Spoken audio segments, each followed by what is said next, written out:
안녕하세요. 30대 남자입니다. 저는 제가 좋아하는 일을 하며 평범하게 살고 있는 사람입니다. 저는 평범한 중산층 가정에서 외동으로 자랐습니다. 저의 악몽 같았던, 아니 지옥과 천국으로 갔던 저의 지난 3, 4년 동안의 시간들에 대해 말씀드리려 합니다. 저는 대학 졸업 후 일본 유학을 다녀와서 30대 초반 국내 IT 회사에 취직했습니다. 저는 30대 초반까지는 모든 것이 순조로운 인생을 살았습니다. 대학 졸업 후 원하는 일본 유학을 무사히 다녀왔고 한국에서 원하는 회사에 지원해 단번에 입사했습니다. 게다가 그 회사에서 이상형을 만나 1년 열애 끝에 결혼까지 하게 되었습니다. 아내는 저와 동갑내기인데 외모도 출중하지만 성격이 밝고 리더십도 있어서 사내에서 인기가 많았습니다. 그런 아내가 제 여자가 되어서 저와 연애를 하고 결혼을 하게 되는 달콤한 시간들이 모두 꿈만 같았습니다. 저희는 결혼한 지 약 6개월 정도 되었을 때 본격적으로 아기를 갖기 위해 준비를 시작했습니다. 저는 지금 생활에 충분히 만족했고 아기 갖는 일은 급할 것이 없다고 생각했는데 아내는 한 살이라도 어릴 때 빨리 아기를 갖고 싶어 했기 때문에 회사에 사직서를 내고 집에서 몸조리하며 프리랜서로 일하고 싶어 했습니다. 저는 전적으로 아내 뜻에 따랐습니다. 아내가 회사 일을 그만두고 정기적으로 산부인과 검진을 받으러 다니며 몸 상태를 체크하던 중 병원에서 남편과 함께 내원하라고 했다고 하더군요. 저는 조급해하는 아내를 위해 뭐든 함께 노력하는 성의를 보여야겠다라는 생각에 두말하지 않고 바로 예약을 잡아서 함께 검진을 받으러 갔습니다. 그때 제가 감정자증이라는 것을 알게 되었습니다. 지금 생각해도 그날 제 기분은 말로 표현하기가 어렵습니다. 돌아오는 차 안에서 저희는 서로 아무 말도 안 했었죠. 아기를 빨리 갖고 싶어서 회사까지 그만두고 노력하고 있는 아내에게 너무 미안해서 한동안 아내 눈을 제대로 쳐다볼 수가 없었습니다. 남자로서 자신감도 너무 떨어졌습니다. 아내도 적잖게 놀란 눈치였지만 저희는 그 문제에 대해 딱히 이야기하진 않았습니다. 저는 비뇨기과 시술과 시험관 시술을 해가면서 남자에게 좋다는 온갖 한약을 다 먹어가며 노력했습니다. 하지만 번번이 임신하는 데에는 실패했습니다. 이쯤 되니 왠지 상황이 역전된 것 같았습니다. 제가 더 초조하게 임신을 기대하고 있었고 아내는 왠지 더 이상 기대하고 있는 것 같지 않았습니다. 저희 모두 조금씩 지쳐가고 있었죠. 그러던 어느 날 아내가 임신했다고 하더군요. 저는 뛸 듯이 기뻤습니다. 아내가 제 아이를 임신했다는 사실 자체도 기뻤지만 뭔가 이제부터는 제 스스로 떳떳해질 수 있겠다는 생각도 들었고 답답했던 것들이 후련해지는 기분이었습니다.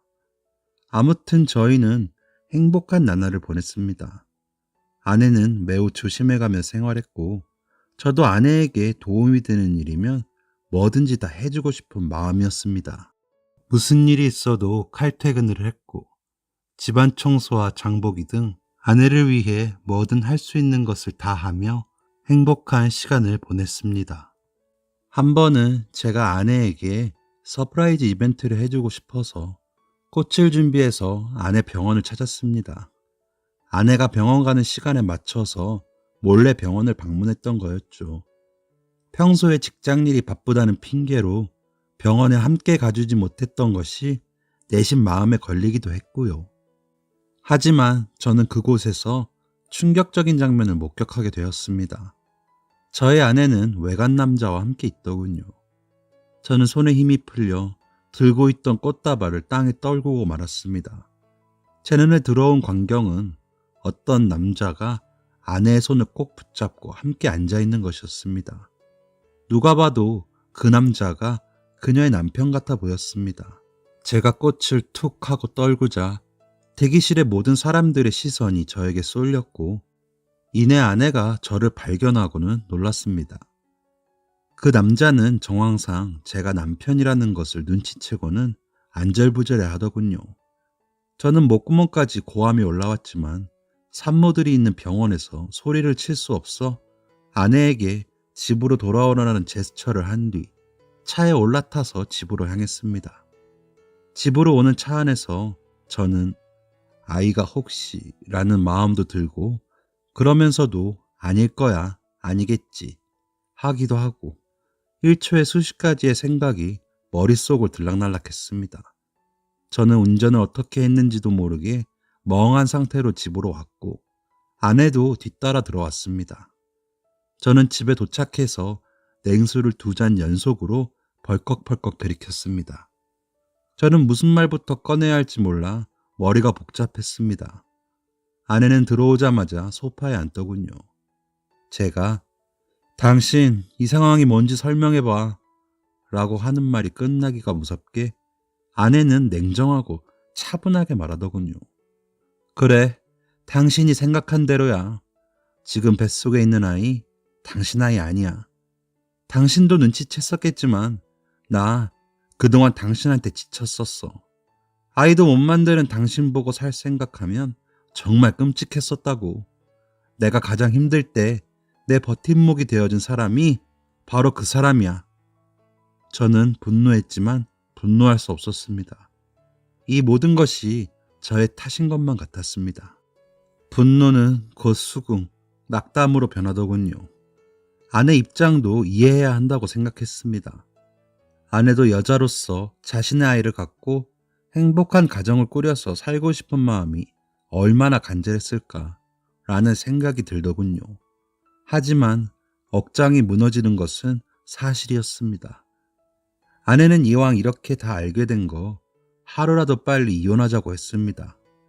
앞으로 태어날 아기를 생각해서 새로운 가정을 꾸리고 싶다고 하더군요. 이 여자는 뭐가 이렇게 처음부터 끝까지 당당한 걸까요?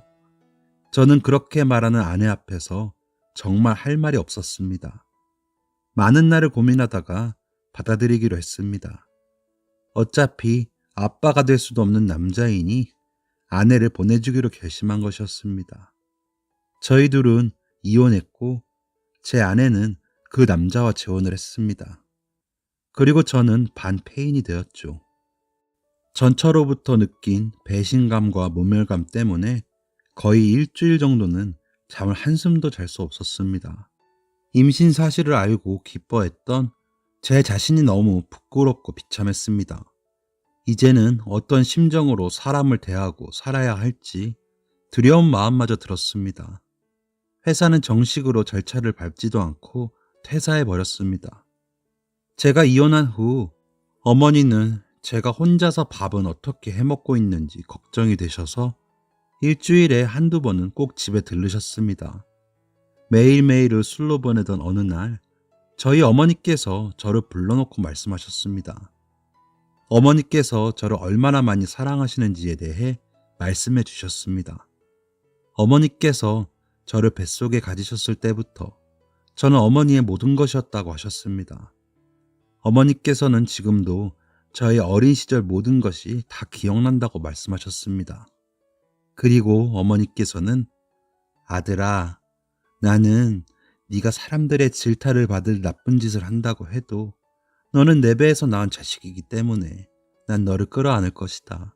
하물며 너는 어려서부터 다른 사람들 마음 아프게 한 적 없는 착한 아이였고 전 처와의 사이에서도 아무런 잘못도 하지 않았는데 그런데 왜 네가 이렇게 아파하고만 있어야 하는 것이냐. 엄마는 너를 보면서 억장이 무너진다. 모두 내 잘못 같고 라고 하시며 눈물을 흘리셨습니다. 저는 어머님께서 눈물을 흘리시는 모습을 보며 정신이 번쩍 들었습니다. 그래, 지금 내가 이렇게 무너지면 나는 정말 어머님께 큰 잘못을 하는 것이야 라는 생각이 들었습니다. 하지만 아무리 다짐을 하고 용기를 내보려고 해도 아직은 제 안에 불안정서가 많이 남아 있었습니다. 다시 회사에 들어가 사람들과 함께 지내는 것은 약간 겁이 났습니다. 아내와의 트라우마가 이것을 두렵게 만드는 것 같았습니다. 바로 사회생활을 시작할 수 없겠다고 판단했고 우선 제가 좋아하는 활동들을 하나하나씩 해보았습니다. 산책부터 시작했고, 체력이 조금씩 회복되면서 제가 좋아하는 조깅, 테니스 등을 다시 시작했습니다. 예전에 취미로 종종 들르던 목공소에 다시 가서 이것저것 만들기도 시작해 보았습니다. 제가 좋아하는 활동들을 하며 사람들과 조금씩 교류를 시작하니 저의 페이스를 다시 찾아가는 기분이 들었습니다. 몸이 건강해지니 생각도 조금씩 긍정적으로 변했습니다.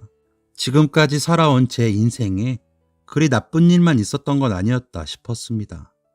그러다 일본 유학 시절에 자주 가던 식당에서 먹던 맛있는 돈가스가 생각이 났습니다. 미소 국물이 일품이었던 곳이었죠. 그 시절의 기억을 떠올려서 집에서 취미 삼아 레시피를 연구해 보았습니다. 약 1개월 정도의 노력 끝에 같은 레시피를 만드는 데 성공했고, 이 정도는 식당을 열어도 될 맛이겠다 싶어서 어머니와 함께 식당을 열었습니다. 저희 어머니께서도 한때 오랫동안 한정식당을 운영하셨던 분이셔서 제가 만든 레시피에 승산이 있다고 여기셨던 것이죠. 어머님 나름대로 65세까지 일하시고 은퇴하시겠다 생각했는데 아들이 뭔가를 해보겠다고 하니 어머니께서도 적극 돕기로 하셨습니다. 제가 개발한 레시피에 식당 일에는 잔뼈가 굵으신 어머니의 노하우가 더해져 저의 식당은 차별화된 맛을 내는 곳이 되었습니다. 처음에는 어머니와 저 둘이서만 시작을 했는데 저의 식당은 대박이 났습니다. 1년 만에 옆 가게까지 터서 가게를 확장하기까지 했습니다. 가게 일이 생각보다 잘 되고 확장까지 하게 되면서 저는 점점 더 바빠졌습니다. 오히려 바쁘게 지내는 것이 마음 편하고 행복했습니다. 저는 점점 내면의 자신감을 찾아가기 시작했습니다.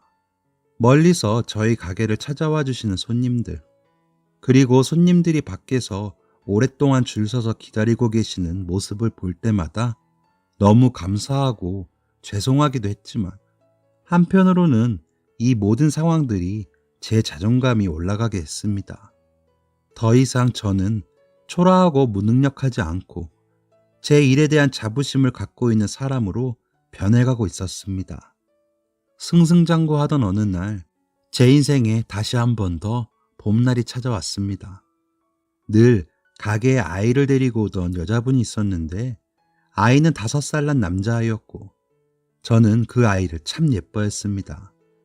그 아이는 인사도 엄청 깍듯하게 하며 식당에서 절대 시끄럽게 하는 법이 없었습니다. 어린아이인데 불구하고 자신의 엄마 그리고 윗사람들에게 존댓말을 곧잘하는 예의 바른 아이였습니다. 그래서 저희 어머니도 그 아이를 예뻐하셨습니다. 하지만 사실 저는 그 아이를 볼 때마다 제가 아빠가 되어 있다면 저 나이와 비슷한 아들이 있었을 텐데 하는 생각을 가끔 하고는 했었습니다.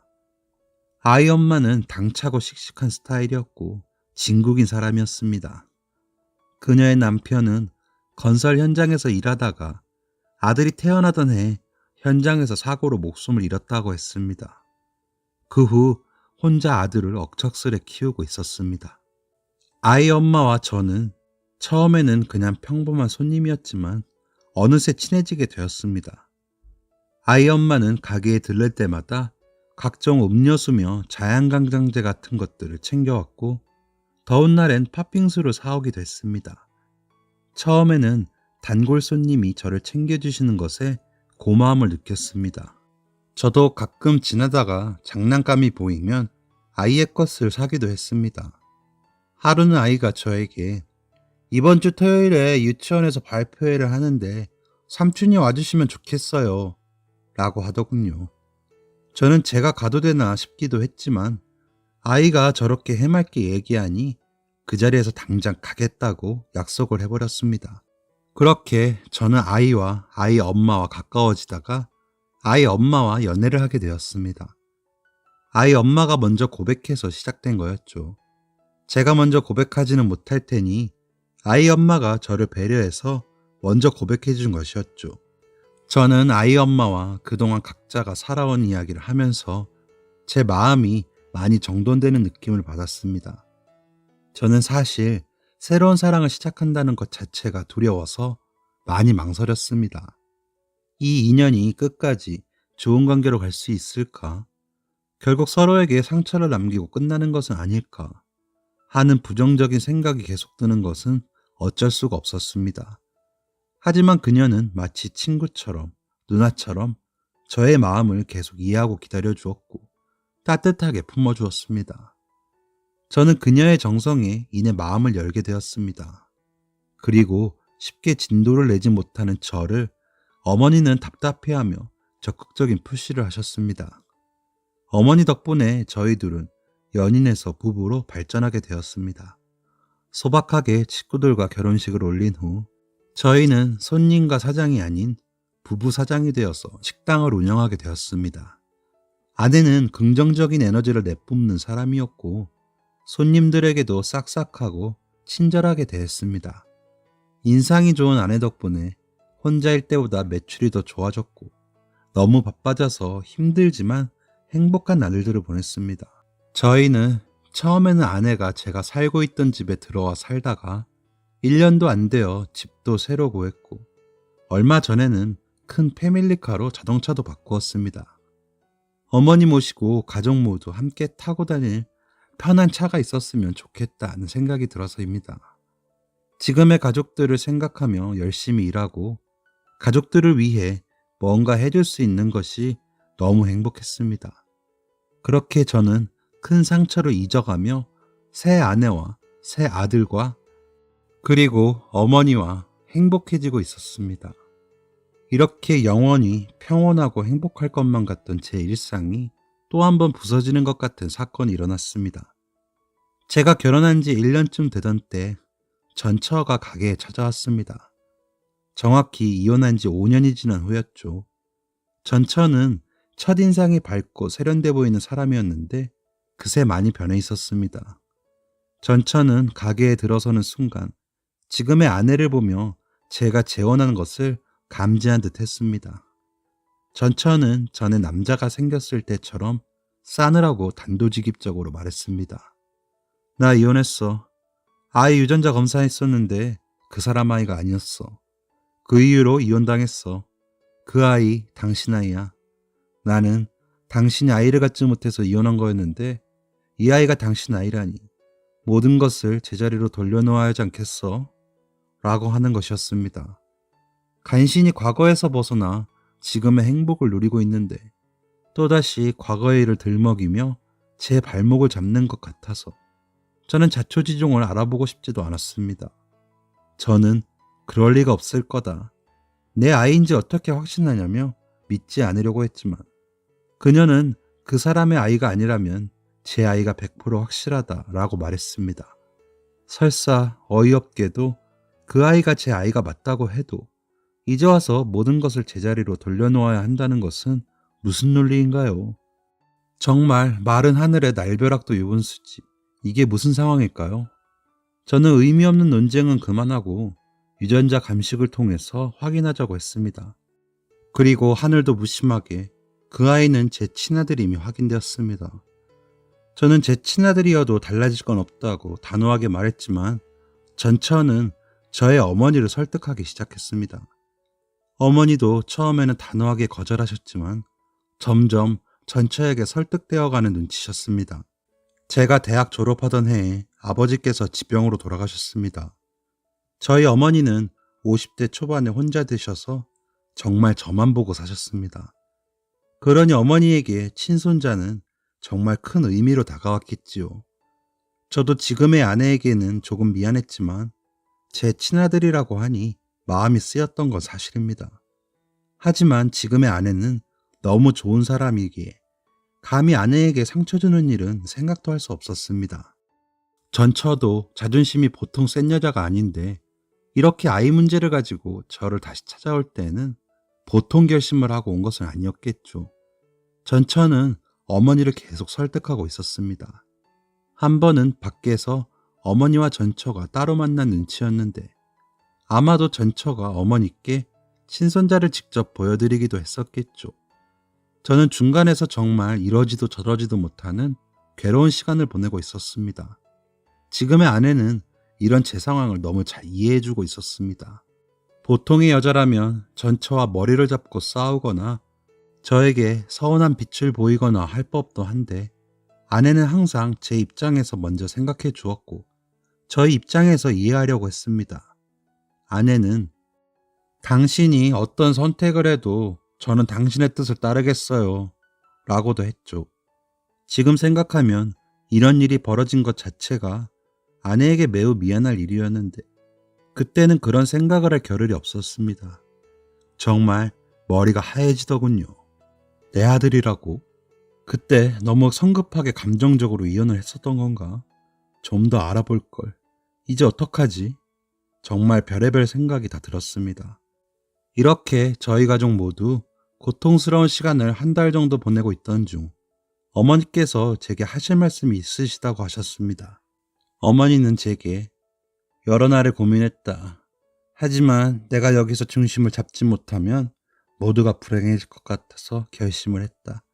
나는 내 피가 섞인 친손자를 깨끗이 포기하려고 한다. 네가 아팠던 날들을 생각해봐라.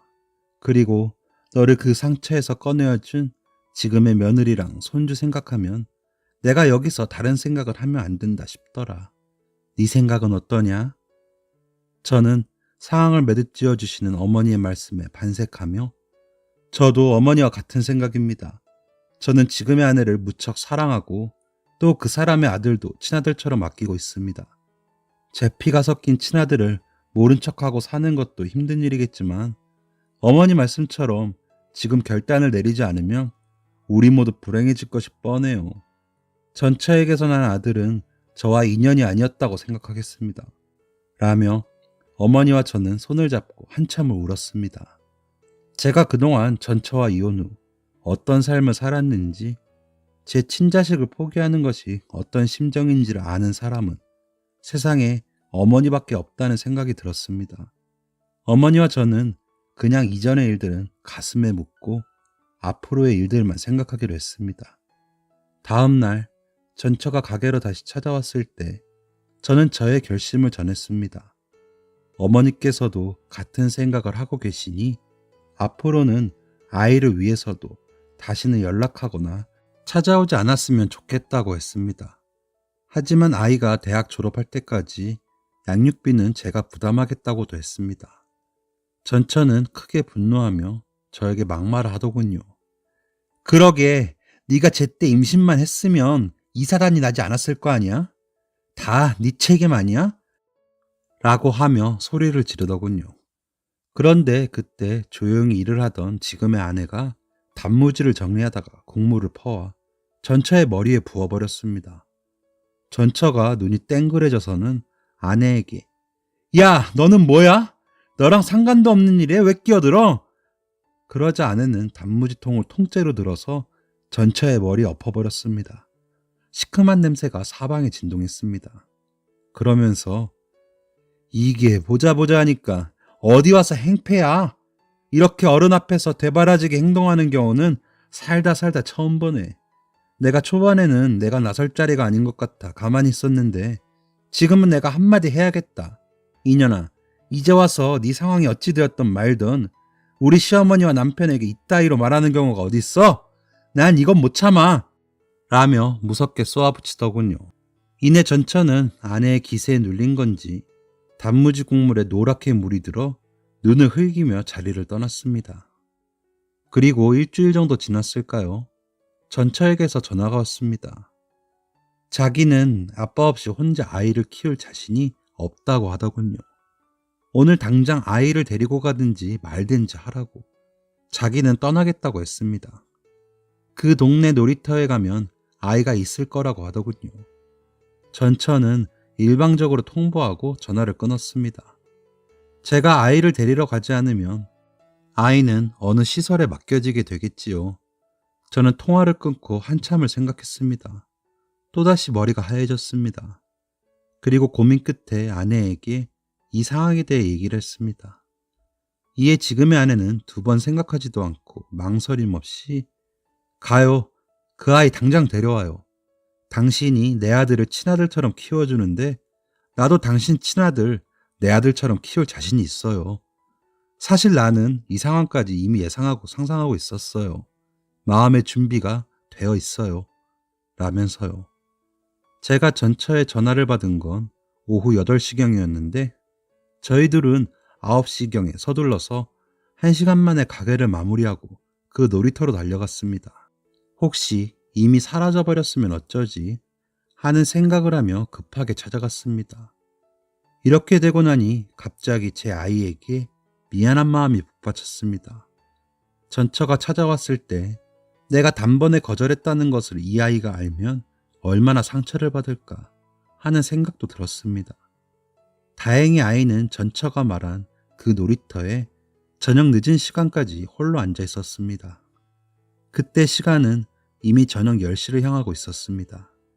아무도 없는 어두운 놀이터에 홀로 앉아 있는 아이를 보니 얼마나 마음이 쓰리고 아프던지요. 전처가 아이에게 뭐라고 말했는지는 모르지만 아이는 저를 보고 경계하지는 않았습니다. 이 상황을 받아들이는 눈치였습니다. 아내는 아이를 따스하게 안아주었습니다. 그리고 외투를 벗어주었습니다. 가엾고 불쌍하다며 눈물을 흘리더군요. 집으로 가는 차 안에서 아내는 아이에게 다정한 말투로 이것저것 말을 걸었습니다.